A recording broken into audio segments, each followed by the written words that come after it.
Hello, I'm Mike. And I'm Melba. And we're Road Mounts and Chaos. And we're going to talk today about things that I think that are essential to RV travel. Now, there's several things that you got to look at. Number one, I've never bought a new RV. I've always bought a used one. And one thing that we've always done, we bought what we could pay cash for. If we couldn't pay cash for it, we didn't buy it. So we never had a payment on an RV none of the time that we've been walking. We bought our first in 1972, paid $600 for it. So we've been RVing a long time. Now we ain't been full time but about 6 years. 6, 7 years. Maybe a little longer than that, I thought. 6, 7 years. All right. But the first consideration when you RVing is you're gonna have to work on something. It ain't if it breaks, it's a matter of when it breaks. Now, we got some lovely little bugs that blew in with the last storm come through here. We got our first love bugs. When was it Ida that came through? We got love bugs now with Ida. But the first consideration that you want to do anytime you have to work on a road, on an RV, especially if you're roadside, is safety.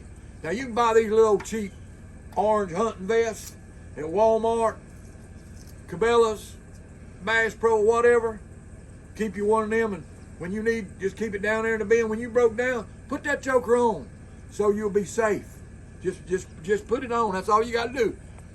And you're more visible. People can see you. Now the other consideration is you don't know when you're going to be in the cold and you're in the rain. So I always carry my oilskin slicker. It's warm in the wintertime. It's waterproof when it's raining. And normally when it's raining, it ain't too hot to wear it. But I carry that, and I also carry a poncho over there. The other thing that I carry is a pair of work boots. My normal attire is Crocs. Unless you're at church. Unless I go to church and then I wear dress-up Crocs. No, you don't. I wear Sunday shoes. I got Sunday shoes. But work boots. You need a pair of work boots where you don't know when you're going to have to get out in the rain, and Crocs get your feet wet. Snow, if you're in cold country, you got to have it. The other thing I carry is extra gas. I carry that for the generator. And if you get stranded out in them western areas, you could always put that in your RV and get you another 30 or 40 miles. But I carry 5 gallon. I carry it in a good metal can that seals up and don't spill. It's a good backup.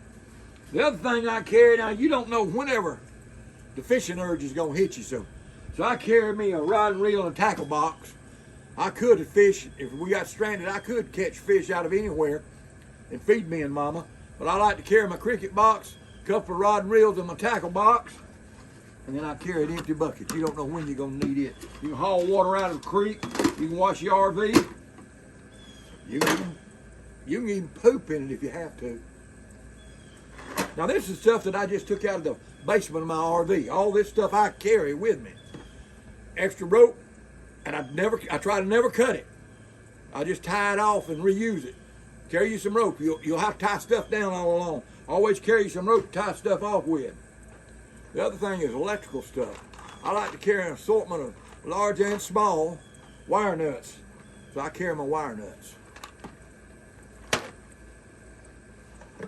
And the other thing is fire starting material. You don't have to carry a whole lot. You don't have to carry 50 pounds of it. Just 2 or 3 pieces like this. And you can take an axe or a hammer and bust that into little splinters and start a fire. 2, 3, 4 pieces of that. You'd be surprised how much fire you can start with that. Then the other thing is electrical bones. I carry assortment bones all the way from a plug wall socket, 30 amp and 50 amp. The other thing I've got, and I ain't got one of them out here, but I carry a 30 amp extra extension cord, and I carry an extra 50 amp extension cord. I got 50 amp cord on there because you don't know when you're going to be parked where you might not quite reach. So I always carry a little extra on there. There's my extra water hose. I use the regular white water hose most of the time, but there's my extra 50 foot. Roll up right there. All you got to do is pull it out. It's collapsible, made by Toro. Now I don't have an RV, I don't have no Amazon affiliate or nothing. and I'm not paid by these folks. That's a great water hose. I've had it at least 10 or 12 years, and I've used it. You don't use it that much, but hey, when you need it, it comes in handy. And there it comes.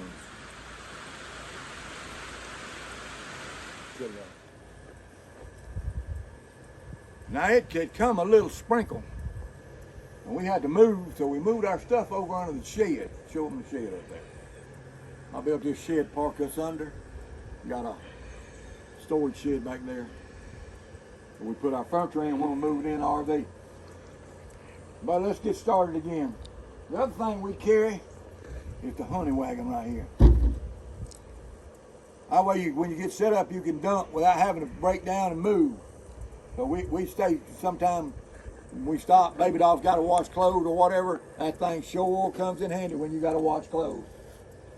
The other thing that I carry is Dutch cleanser and bleach. That chlorine right there is the best ant repellent that you can get. It's got chlorine in it. You just take a Dutch cleanser. Hey, that's one of the big things. Chlorine keeps ants away. The other thing is bleach. I use this bleach, take a red Solo cup, pour about a half cup of bleach in there, fill it up with water, and then I water it all over the faucet. Then I pour it on the faucet and everything. Make sure that it's clean. And then you can use that bleach in your tank also. Another thing that I like, can't get it open, is this big old electric impact wrench. Hey, when it comes to changing tires, that's what you want. You take that thing right there with an extension on it and a big socket, you can snatch one of them tires off for you. You can say, don't. Beats the fire out of a lug wrench and a cheater bar. Electric impact wrench.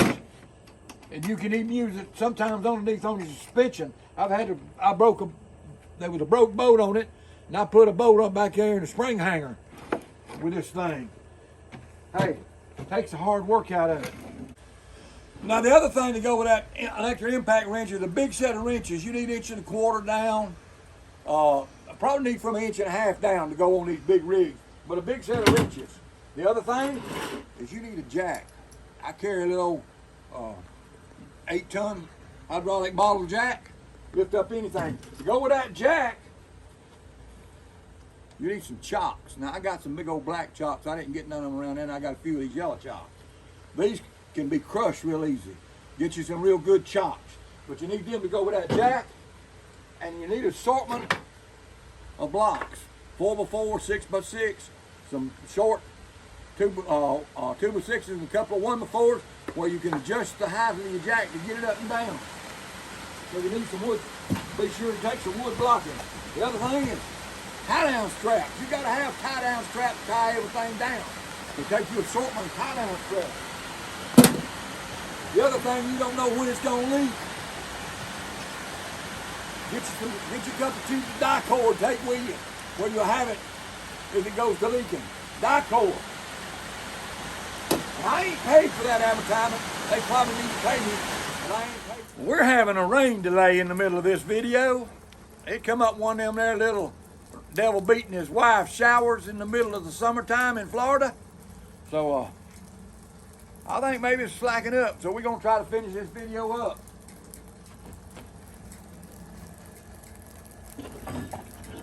We got that, didn't we? Yeah. All right, here goes with those bones. That's a generator adapter plug. Keep a couple of them extra on hand because they heat up. Those joints are just put together, they heat up a little bit, and every once in a while you need one. Hey, ant. Go with that Ajax, you need some ant spray. Keep from getting ate up with ants. They love to hunt the inside of a motor home, especially in dry weather when they're hunting water. They'll hunt the inside of your motor home. The other is a locking cable. You need several little locking cables to lock your stuff down. Hey, most people are honest, but locks just keep honest people honest. Get you some locking stuff. The other thing that I love for tying stuff down is zip ties. Now, I've run out of my big ones, but I need to go by the zip tie store and pick me up some more. There's a guy that manufactures them here in Crestview. Go get you some big ones and some little ones. And if you don't have them long enough, you put two of them together and it'll go around there about anything. Then you'll need a little fix the squeak stuff and a way to break loose stuff that's rusted shut. Put you some WD-40 on it 2 or 3 days before you got to work on it. WD-40 or PV blaster. You always need a little PVC cement somehow. I don't know how it is, but you always need some of that. And here is the most important thing that you got to have if you're RVing: duct tape. Now we got a black RV and I got some black duct tape, and I've patched a couple of my slide covers with black RV tape, black duct tape. So get you some black duct tape if you got to. Get you some white. They sell white now. Get you some duct tape. It's the best stuff you can buy.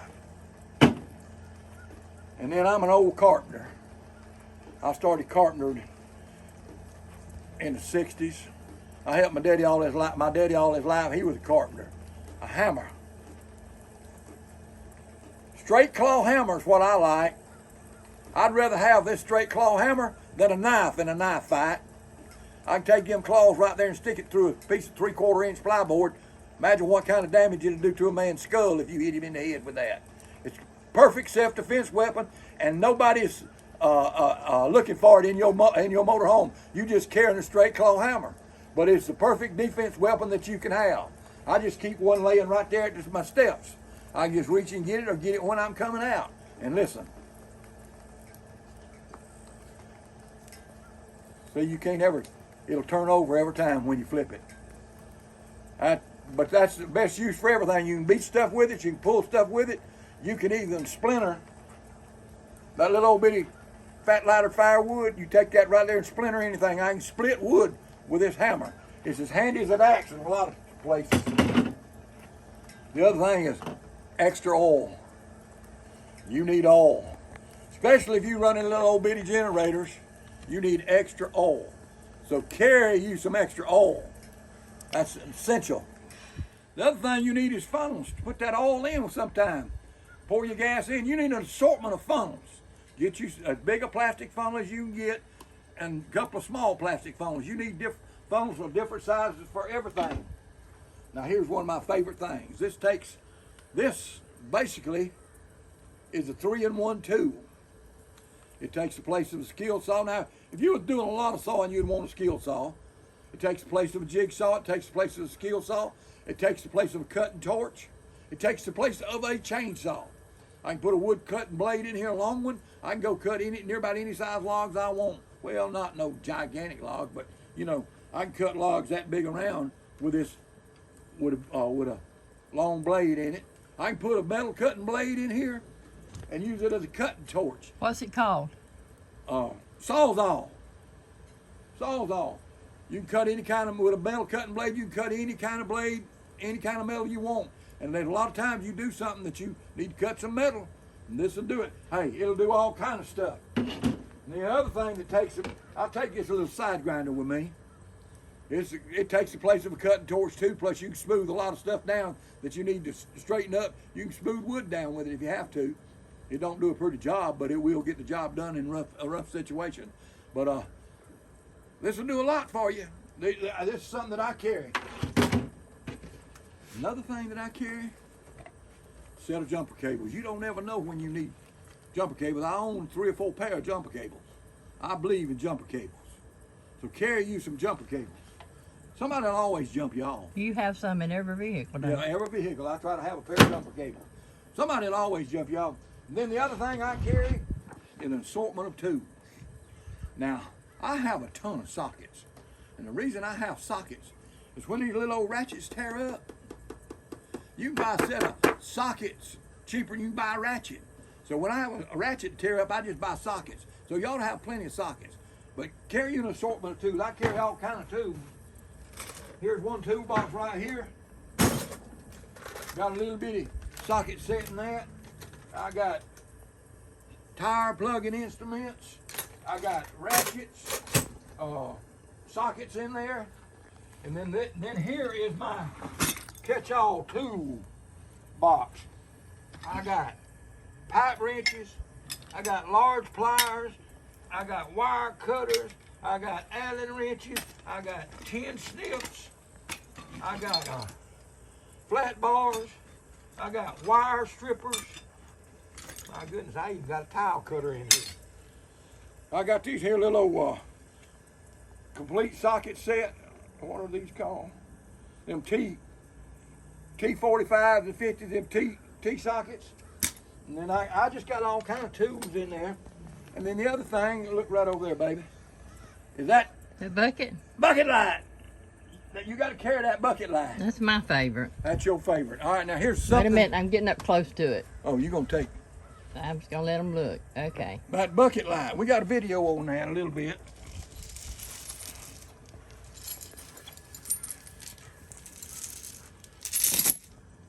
Everybody needs a chain. You can fall in a little hole. You got to have a chain to get out, or a tow strap. I carry a chain. I've carried a chain ever since I started farming years ago. I carried a chain. You fall in a hole. Now let me tell you something about if you get your RV stuck. I farmed for about 15 years, and if a tractor won't pull itself, quit. All you doing is digging a bigger hole to get it out of. Same thing goes with your RV. If it won't pull itself, quit and get you some help for it. Because all you're going to do is dig a hole and get it deeper in and make it harder to get out and probably get it bottomed out where you're going to tear something up. When it won't pull itself, quit. And another tip about pulling out on land, walk out there. And if it's squishy under you and you're 200 pounds, well, about 240 for me. I ain't 240 no more, I'm 225. If you walk out there and it's squishy and give under you, you can walk it and you feel that dirt give it. Don't pull your RV out there, walk first. And if it'll sink a little bit under you, it's flat sure gonna sink under your heavy RV. Chain, check your dirt before you pull out on it. And sand. You gotta ease back and forth in sand. You can't spin. But you can pack you some ruts going in and out, but you can't spin out of sand. Remember that. Tip for today. That's junk that I carry that I feel that's essential to RV living. It ain't, and remember, it ain't if you break, it's when you break. Even new ones break down. I ain't never owned a new one, but I hear all the time people talking about having to take their new one back and have it warranted. We had some friends that had theirs and they had to go put it back in the shop. How many times have you been in the shop, baby doll? 2 or 3. 2 or 3 times, brand new, and it ain't 2 months old. Been in the shop 2 or 3 times. Hey, another tip: you gonna buy an RV, be a handyman. You need to be. You'll learn a lot while you're RVing if you're not a handyman. Hey, and there's a resource that's on everybody's phone, on everybody's iPad, laptop, or whatever it's called. Google. You can Google near about anything on the internet now and learn how to do it. And all you got to do is follow step-by-step instructions. That's my tip for RVing. I'm Mike. I'm Melba. And we're Road Mountain Chaos. God bless you. Keep you safe. Hope you're COVID-free. Listen, the thing about COVID, so far in the United States, the COVID survival rate is 98%. I've had it. Baby doll's had it. Shot we've had. We had the shots. We've had everything, but we still had COVID. Baby, most of my family's had it. So, most of all, we pray we see you in the rapture. God bless. Another thing that I want to add to this video about essential things, you can't remember everything, but I love a headlamp. Everybody needs a headlamp. Get you a good headlamp. Hey, you can move it up and down, get it where you're working. You've got both hands to work on something. You got both hands to work on something, and you can see where you're going. Plus, I got to have some readers. I buy them Dollar Tree readers for $1 a pair when I'm working up close. But hey, you got your hands free at night to work or in a dark place. Get you a headlamp. But you need 2 of them like that. These are Bort, B-O-R-U-I-T. You go Bort.com, you can get them. What are they? How much they cost? I get them from Amazon. She gets them off Amazon. B-O-U-R-I-T. And what are they? About $60 a piece? No. How much? I mean, I think they're not but $25 a piece. $25 a piece. That's even a better buy. But look here. See that strobe light? You need 2 of them. You need one of them to work on your RV side of the road at night, and the other one to lay down out there to warn traffic that you're there. Hey, if you saw that at night on the side of the interstate, you would know You got another extra that somebody pair. was doing. Yeah, I got an extra one up there just in case one of these tear up. But hey, You need your good headlamp. The other thing you need is some Lucy lights. I like these Lucy lights, and I'll show you why I like Lucy lights. Let's see, turn that joker on. 2, 3. It's bright. You can lay it down out there, turn it upside down and mark the side of the road, walk back behind you, and it's a perfect flare at night. And look here, I'm gonna show you one more trick. You turn it on, it blinks. You can lay that, and he'll have you a blinking flare. You can put up 150, 200 yards behind you. We got 4 of them. We can just put a line of them out there that people will see. Sometimes we use them for putting them under the hood where no rats. Yep. Into it. When you're in a boondocking place, you can charge these up in the daytime, put them on the RV at night, and the rats won't come around where the lights are. So that's what we use them for too. A twofold purpose, but they're a good safety measure if you broke down. Well, I made this journey with you. If you like my Papa's channel, Road Maps and Chaos, make sure to like and smash that subscribe button. We pray we'll see you in the rapture.